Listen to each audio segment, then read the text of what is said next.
Hello, I'm Evan Nolan, the president and co-founder of the United States Athletics Hall of Fame, here with another nominee for inaugural class. You know, if you're going to ask fans of 31 to 32 teams in the NFL who the greatest wide receiver of all time is, they're invariably going to say Jerry Rice. But if you ask a Packers fan, they are going to say Don Hutson. Donald Montgomery Hutson was born in January 1913 in Pine Bluff, Arkansas, and football wasn't really even his favorite sport. He did play 1 year in high school, but played 3 years as a basketball player, and was an all-state performer.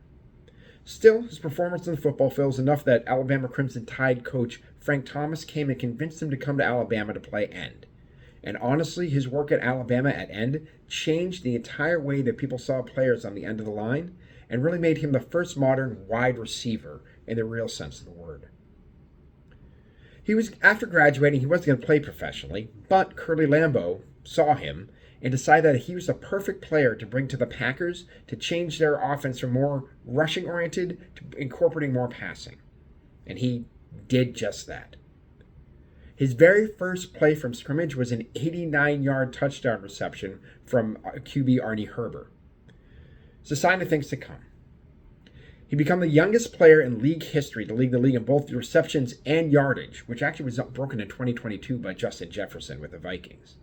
He became the first player ever to catch 50 passes in a season and retire with 488 catches for 7,991 yards and 99 TDs, all of which were NFL records at the time.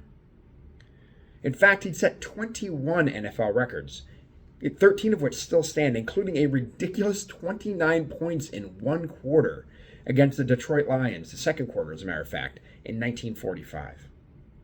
In all, he'd be an 8-time first-team All-Pro, 4-time All-Star, 8-time receptions leader, 7-time reception yardage leader, 9-time reception TD leader, 5-time NFL scoring leader, which is still a record. He's tied with Gino Cappelletti and Stephen Gostkowski with that, believe it or not.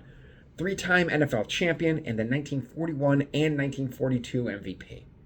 Plus, he had 30 interceptions as a defensive back, including leading the league in interceptions 1 year.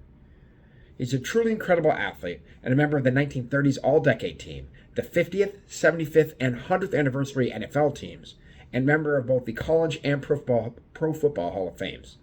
Really good candidate for ours as well. You can vote for Don Hutson or any of our other nominees at the United States Athletic Hall of Fame at www.nothalloffame.com/USA. Voting will continue between now and we make our announcement November 1st. Vote as often as you like, as long as only once a day. I'll be back soon with another nominee, but until then, take care.